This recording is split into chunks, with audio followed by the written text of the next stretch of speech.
Hello and good afternoon or good morning if you're joining us from the West Coast.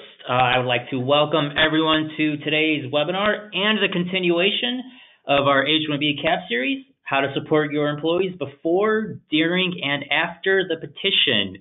Thanks for everyone who is currently attending, and happy Valentine's Day. All right, so before we get to the main presentation, just want to go over a few housekeeping items. This webinar is being recorded, and you will receive a link to download this recording and the slide deck after today's live session. That email should be going out sometime tomorrow afternoon, so please keep an eye out on your email inboxes for those links. So we also encourage you to ask any questions that you may have throughout the presentation, and if you would like to ask those questions, you can do so using the GoToWebinar panel that you should see on your screen. All right, so moving along, for those that are unfamiliar with Envoy, for nearly 20 years, Envoy has been on a mission to fix the confusing, frustrating, and inefficient immigration process. Envoy combines expert legal representation with innovative technology to deliver the only platform that makes it seamless for companies to hire, mobilize, and manage a global workforce. Envoy secures work authorization in 150 plus countries, has grown 46% year to date, and works with over 1,000 customers. We are particularly proud of our NPS score, which is a testament to the employee experience that we provide.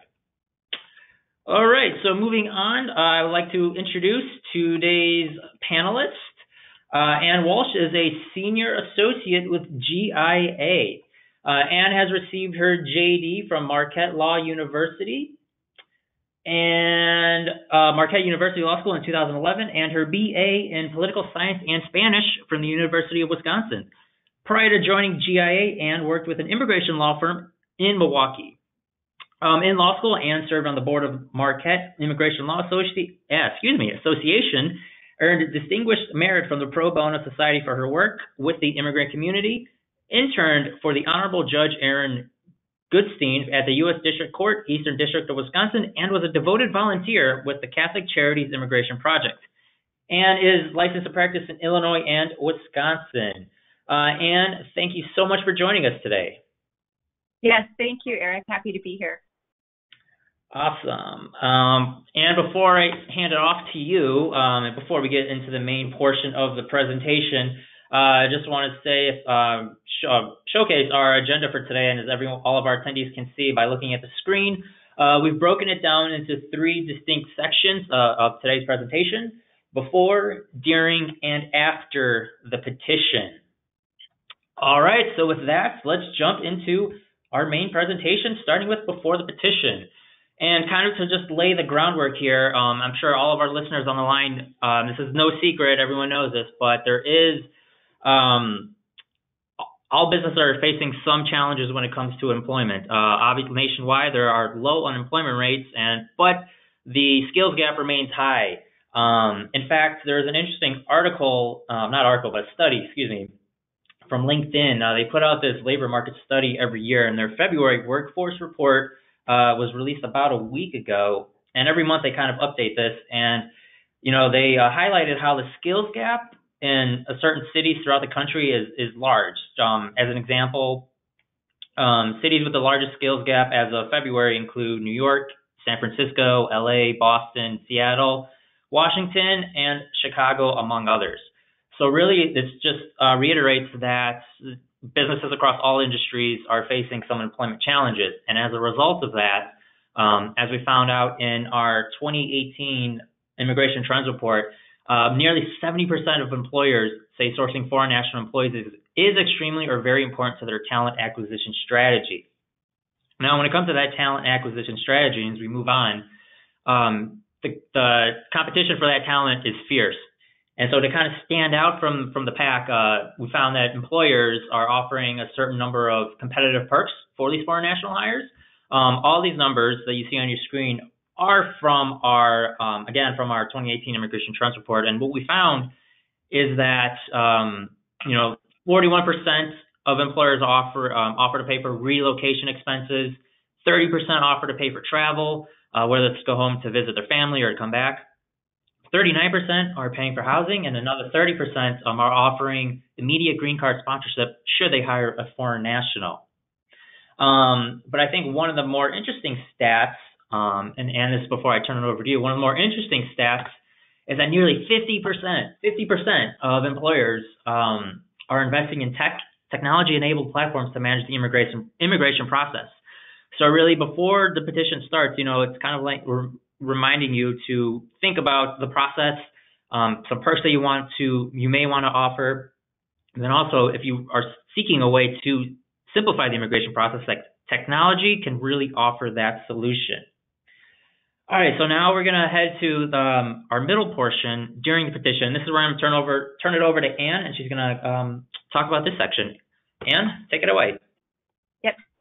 Thank you, Eric, for all of that information, and thank you for everyone for joining. So I am going to talk about the H-1B cap more substantively, including what is the H-1B cap, who is eligible for an H-1B, and what is the process.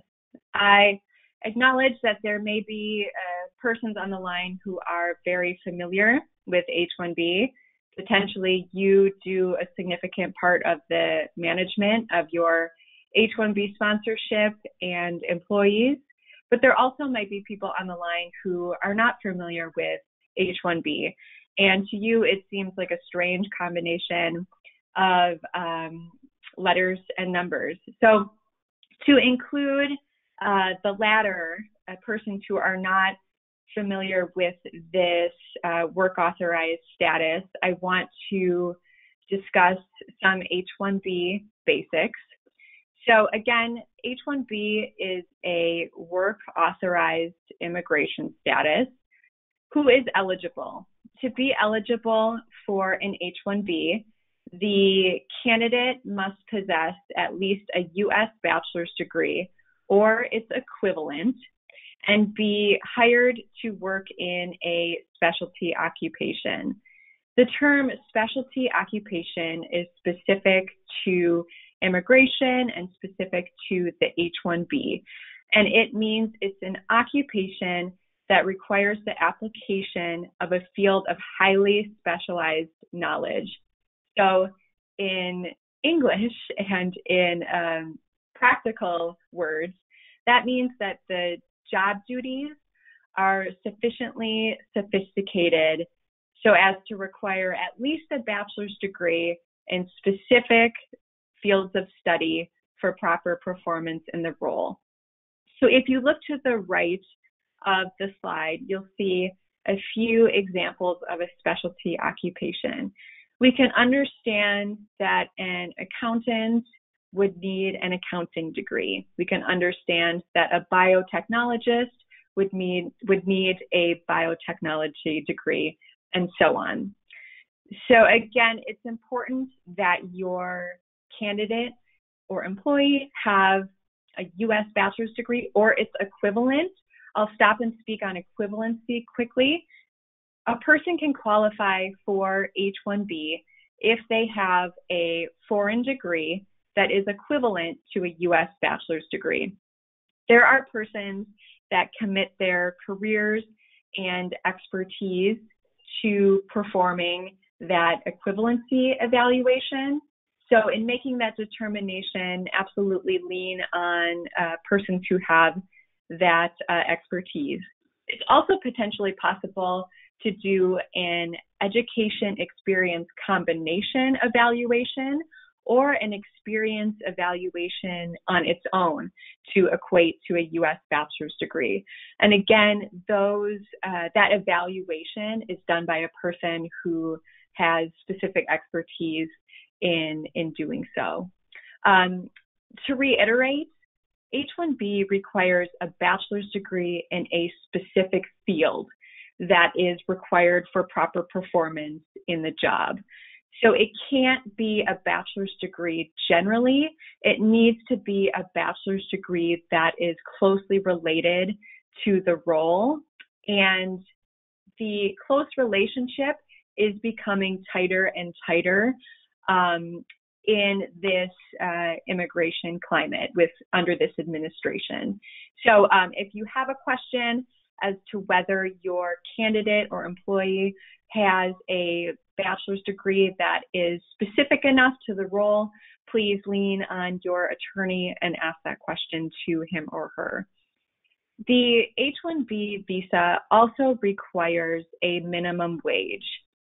There is a precursor to filing the H-1B petition with U.S. Citizenship and Immigration Services. That is the labor condition application, commonly referred to as the LCA, that is filed and certified by the Department of Labor. And that LCA is going to assign a minimum wage that is due for the position. It is dependent on the nature of the role. It's also dependent on the minimum requirements. Specifically, is it a bachelor's degree plus 2 years? Is it a bachelor's degree plus 3 years? That will make a difference in the minimum wage that must be paid, and also the location of the job. That is going to have a significant influence on the wage. A job in Silicon Valley is going to have a much higher wage than a job, located potentially in the middle of Nebraska. It depends on the metropolitan statistical area and the wage data that the Department of Labor controls for that area. So moving forward, let's talk about numbers and timelines. So I keep referencing the H-1B cap. The term cap comes from the limited number of H-1Bs that are newly issued each year. So each year there are 85,000 H-1Bs available. 20,000 of those are reserved for U.S. master's degrees or higher, so persons who hold those degrees. The remaining 65,000 are for persons who hold U.S. bachelor's degrees, U.S. bachelor's degrees or equivalents, or persons who hold U.S. master's degrees or higher, but they are not selected for those 20,000 spots. So they get put into the general pool and have the opportunity to be selected again. So those are the numbers.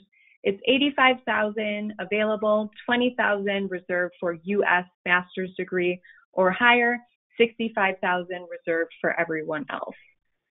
The H-1B cap is open for a very limited period each year. It opens the first business day of April, and it is open for 5 business days. In years past, and we expect this to happen again this year, there are more H-1B petitions filed than the 85,000 spots available. So what happens is U.S. Citizenship and Immigration Services closes the H-1B cap on the 5th business day, and then will perform a random selection of the 85,000 who will be subject to processing for the year. It is potentially possible that you as an employer are not subject to the H-1B cap. Certain employers are considered H-1B cap exempt employers and can file brand new H-1Bs for persons who have never held H-1B status throughout the year. Most commonly, these are employers who are institutions of higher education or are certain nonprofit entities who are related to institutions of higher education. So if you think potentially you could be a cap exempt employer, reach out to your attorney for that confirmation, because if you don't have to go through this H-1B cap and lottery process, that's an incredible benefit to you. So you would certainly want to know. So again, H-1B cap opens the first business day of April every year, open for 5 business days.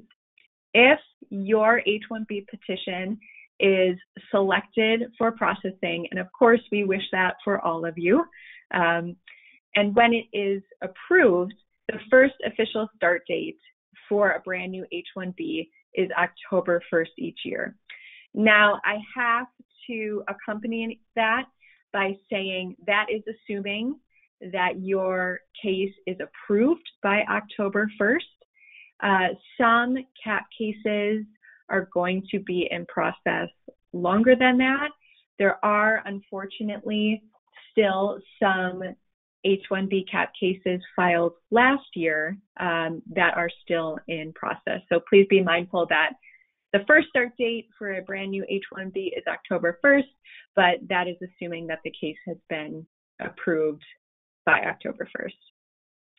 So moving on to during the petition, there are many important steps to take. It's a multi-stage process, so it's important to be prepared and to start as early as you know you want to sponsor an employee or a candidate for an H-1B visa.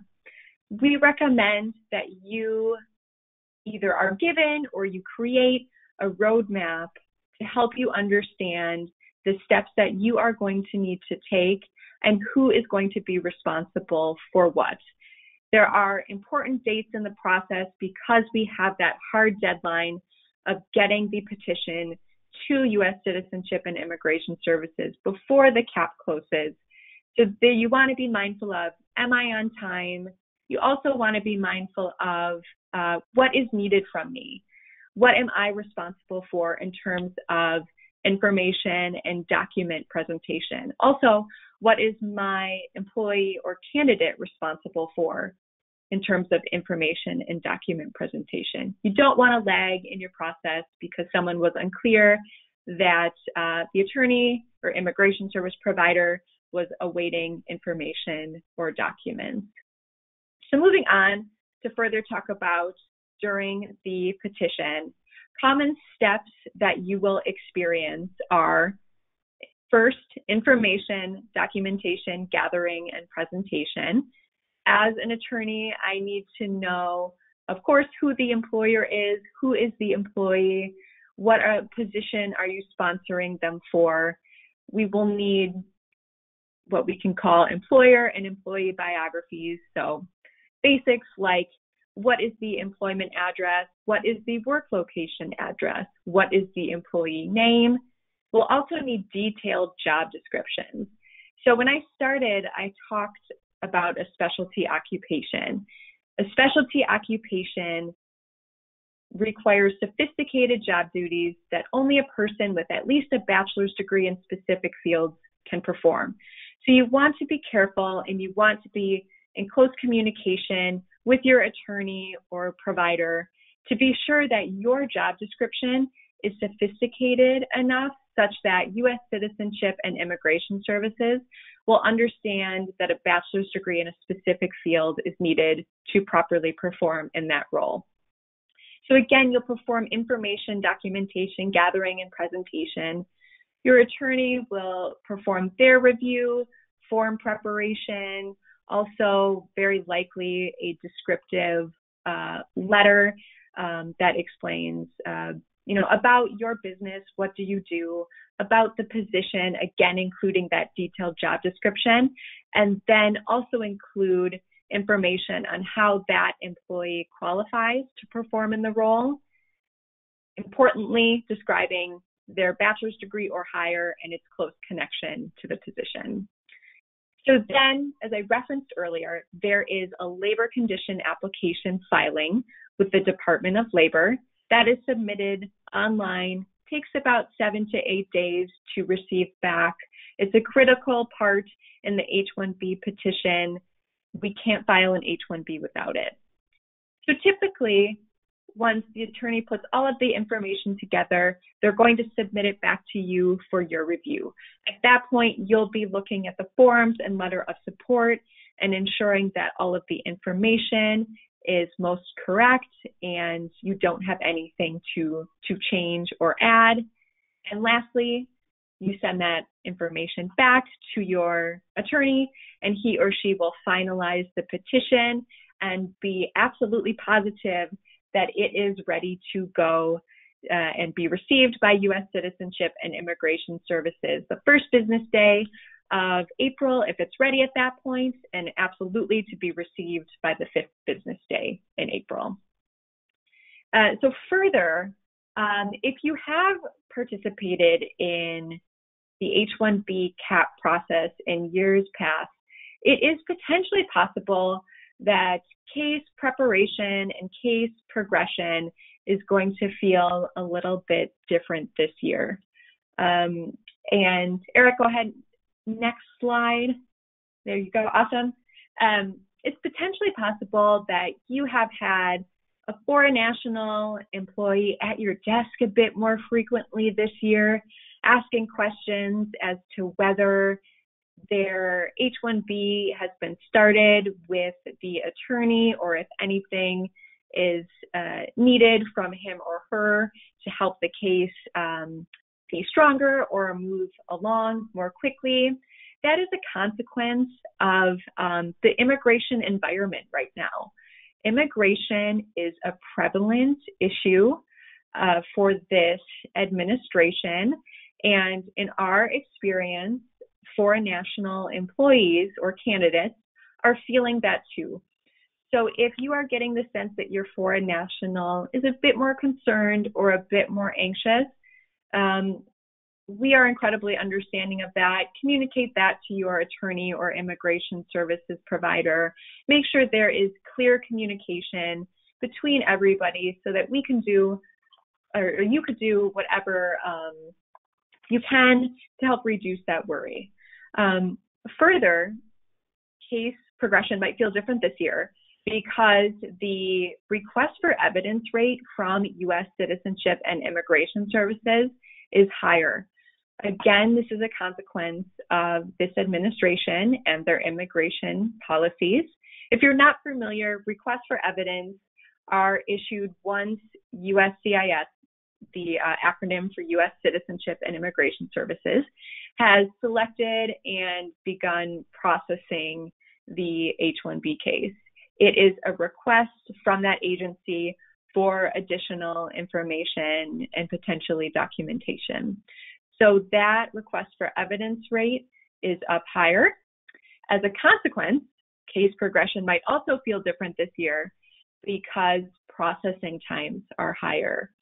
As I discussed earlier, yes, October 1st is the first start date for an H-1B CAP case. It's the first date that a person can be employed under that status, but it's potentially possible that your H-1B CAP petition might still be in process when October 1st, 2019 rolls around.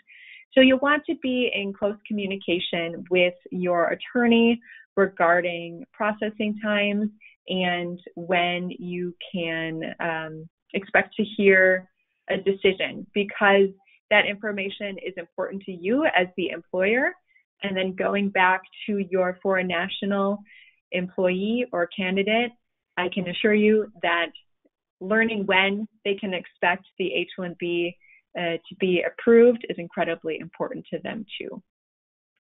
So then moving on, Eric, turning over to you quickly. Yeah, and before I move on, just to kind of backtrack a bit, you mentioned the case processing times.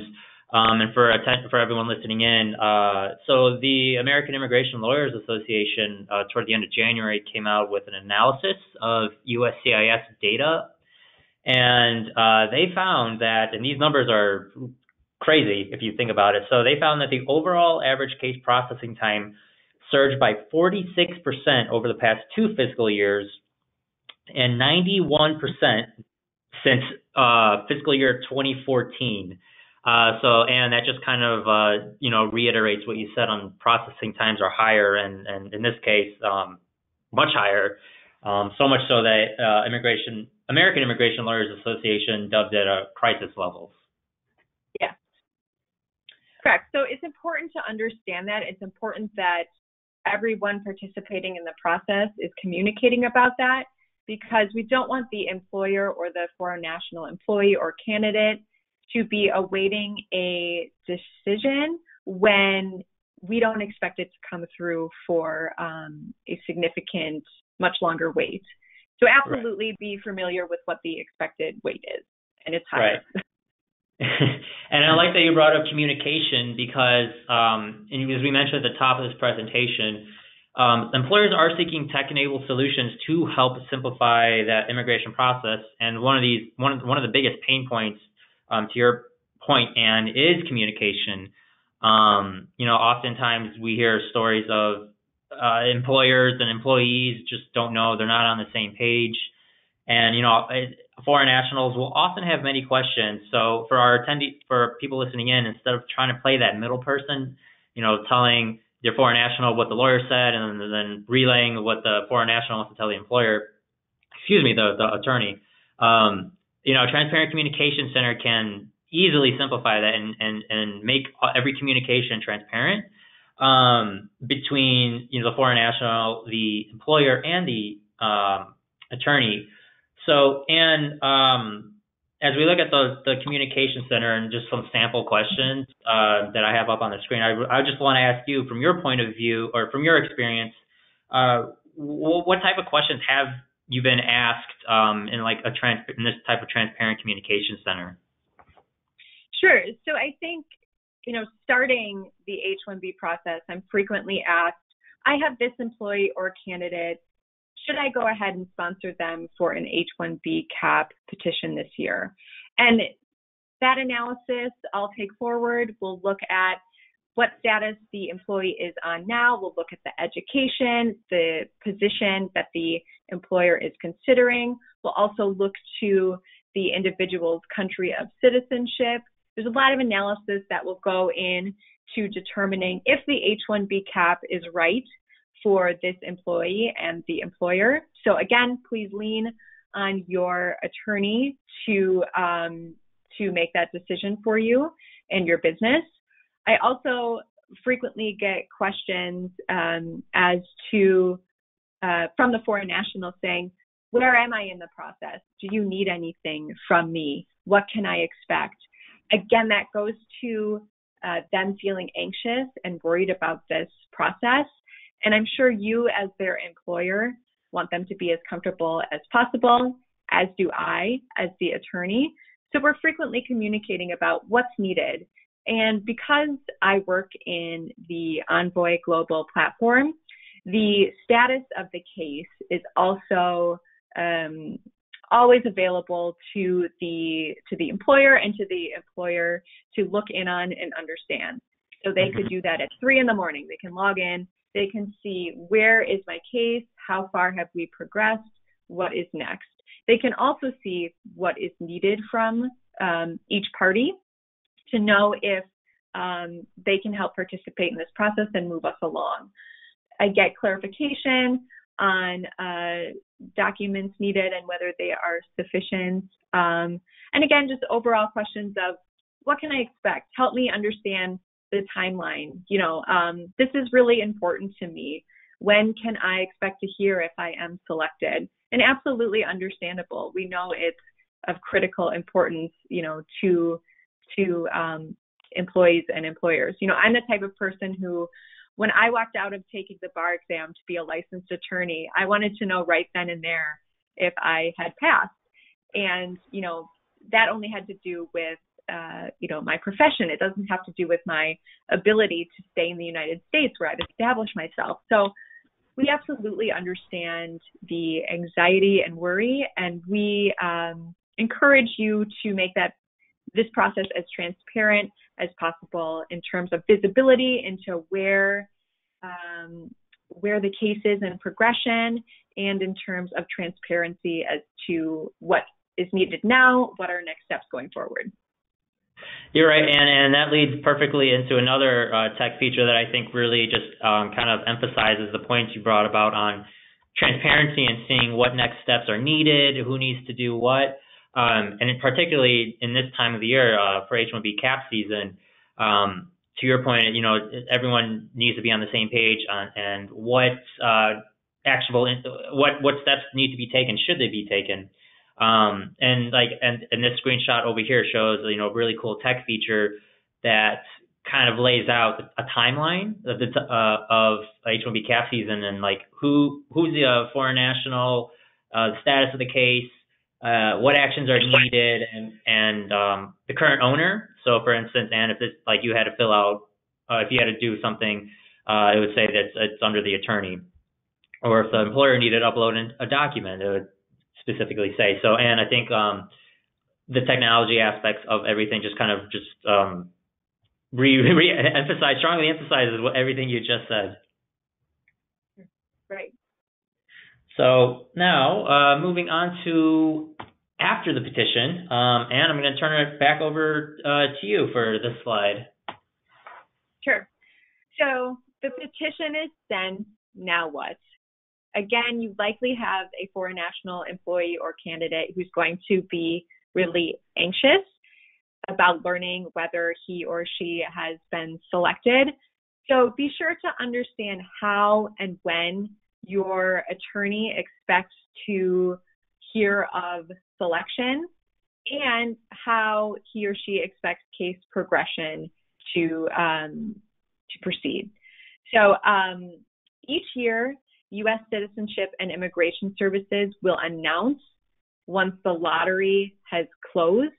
They will also announce once selection has been completed. That said, notification of selection is naturally going to continue a bit longer because it is done through mailed paper notices. So be mindful of that. Check in with your attorney about that timeline. Make sure to include your foreign national employee or candidate so that they are not left guessing and wondering and worrying that they haven't been selected when it's actually nearly impossible to know at that point. We're not going to know immediately who has been selected. In addition, during case preparation, you want your attorney or immigration services provider to be also analyzing other options if your employee or candidate is not selected. Those could be an L1 intra-company transfer visa. That could be a TN for Canadian or Mexican citizens. It could be an O1 if your employee is a person of extraordinary ability in his or her field. It could be a continuation of F1 student study that could include post-graduation work authorization, which is known as OPT. So while we sincerely hope that all of your H-1B petitions are selected, it is important to be aware of and to discuss alternative options in the event that the employee is not selected. So again, back to that transparency issue, back to that communication aspect, important to know when we expect to hear, how we expect to hear, so we're not worrying about it before it's possible. And also important to know, well, if this individual is not selected, what are our other options? Because that is going to be critically important to your foreign national and I expect to your business as well. And then obviously, if they're selected, after the petition, hiring, it's important to consider a strong onboarding program because if you're hiring a foreign national who's never been in the U.S. before, obviously there's you want to make sure that they get acclimated to the work surrounding in the new city that they're in. So it's important to just build a strong onboarding program, and some best tips include including them building up their education through videos, online tutorials. Bring them out to lunch. Create an open dialogue. Introduce the existing workforce to these new hires that are foreign nationals. Again, in that onboarding program, think about creating people-centric program that would help this foreign national or these foreign nationals aid in the transition to a new workplace. And just highly showcase your company culture. Build up your social media accounts. Create awesome videos, cool videos. Ask your current employers on what they think of the company. Showcase those quotes throughout the office. Create blog posts about them. So really, after the petition and once you hire that foreign national, it's important to also help them get acclimated to your workplace. So Anne, I think that's going to be the bulk of the main presentation, and we're going to move on to questions. And we've had some questions coming in.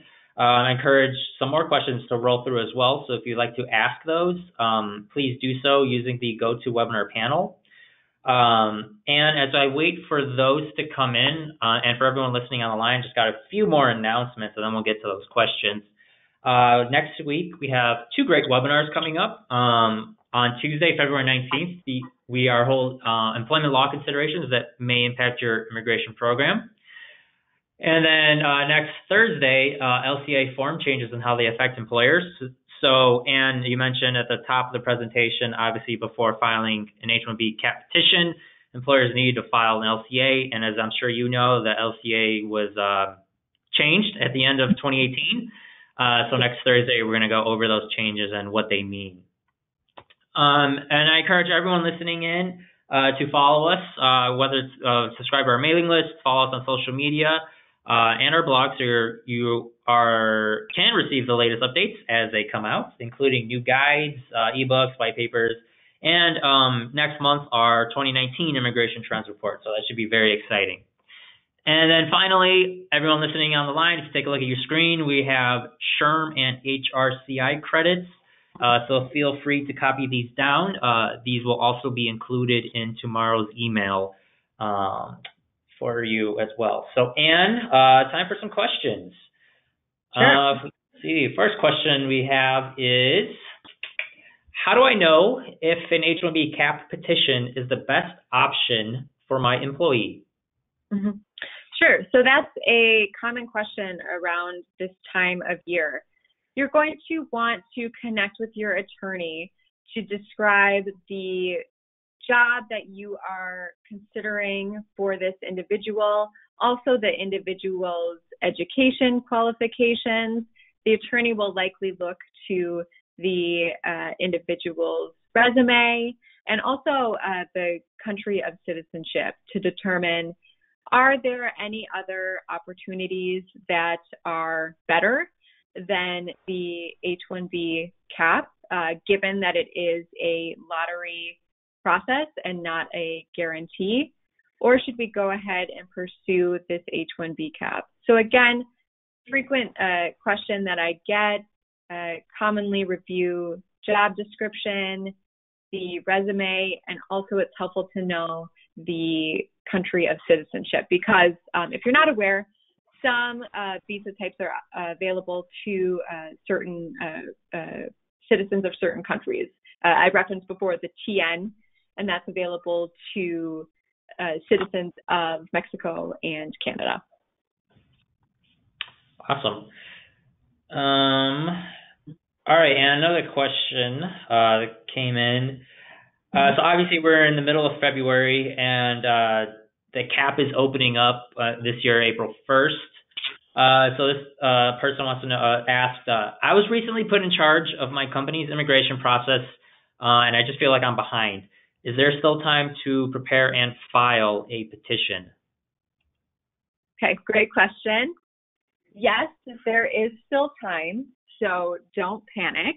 That said, if you know now you are going to sponsor an individual for the H-1B CAP, start that process.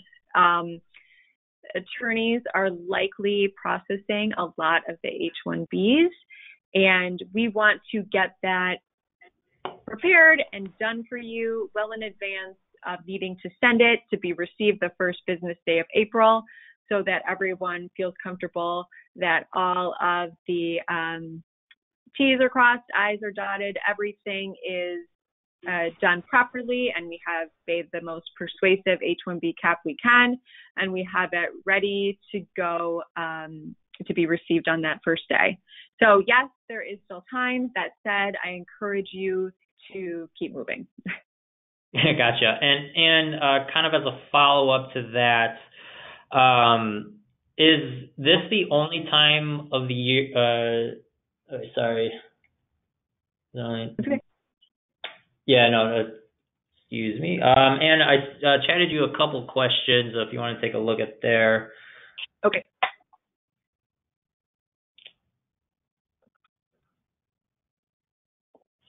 We are getting quite a few questions, so that are very specific. Unfortunately, we can't answer these questions because given the legal nature. So I encourage you to ask these questions to your immigration attorney.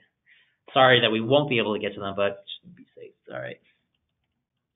All right, and so what are the costs associated for the candidates and for the employers going through the H-1B process? Okay, so there will be costs that are paid directly to U.S. Citizenship and Immigration Services. Those costs can vary based on the specifics of the employer. Most commonly, it is a $1,500 charge. That could be $750 charge if it is a smaller employer, 25 or less employees. There will also be a $500 charge and a $460 charge. And further, if your H-1B or L-1 employment population is 50% or more of your employees, then there's going to be an additional charge that you have to pay. So with regard to cost, ask that question to your attorney. He or she can evaluate your business, most notably your employee size and the population of persons on H-1B or L-1, and then can determine for you exactly what the U.S. Citizenship and Immigration Services fees will be. Gotcha. And then obviously, so H-1B, once it is granted, how is H-1B status maintained? Mm-hmm. Sure. So typically, an H-1B will be granted for a 3-year period and then can be renewed again for an additional 3 years. Beyond that, H-1B has a 6-year max out in the United States, but a person can extend H-1B beyond max out if they are at certain stages of the green card process. And since we're talking H-1B cap today and not H-1B extensions, I won't go into the details of doing that, but certainly your attorney can discuss that with you. We do also, once you get H-1B status, you do have to be mindful that you keep your employee in a position that remains H-1B caliber. So it is still a position that requires at least a bachelor's degree in specific fields of study for performance. So if you are going to change the position of your employee, potentially their manager is considering them for a promotion, or they themselves are interested in a promotion, be sure to connect with your attorney and discuss, if we make this change, is there a consequence to our H-1B? Do we need to file for an amendment, or would this change put our H-1B qualification at risk? So be mindful that changes to the H-1B position, also the H-1B location, that's important, could impact whether the H-1B is still valid, and you want to communicate that to your attorney. Gotcha. Thank you. And you touched on, this was a previous question. I just want to get, just to make sure, touch on it just a little bit more. So there's still time to file a petition, correct? Yes. So we are here Valentine's Day, February 14th. So there still would be time, but I do encourage you to get started on that as soon as you can. Right. Yeah, definitely. And then, and I believe you touched on this at the start, but in the first section. But so the cap is opening April 1st this year. It's the first business day in April, and you're expecting it to fill up quickly again, correct? Yes. So the cap is opening Monday, April 1st, and we expect it to close at the end of business on Friday, April 5th, because there will be more than 85,000 H-1B petitions filed to U.S. Citizenship and Immigration Services at that point. All right. There is one question I just want to touch on. And then we're going to end things and give everyone back 15 minutes of their day. So their question had to do with the new H-1B rule. Great question. We have a webinar coming up at the end of the month where we're going to dive deeper into that. So please sign up for that, and that will specifically answer the question that you have. So keep that in your back pocket. Sign up for the webinar at the end of the month, and we'll get to that one. All right, so Anne, thank you so much for joining us today. A great presentation, very informative. For everyone listening on the line, thank you as well for joining us. Just keep an eye on your emails for this recording and the slide deck. Happy Valentine's Day, and I hope everyone has a great weekend. Thank you, Eric. Thanks, everyone.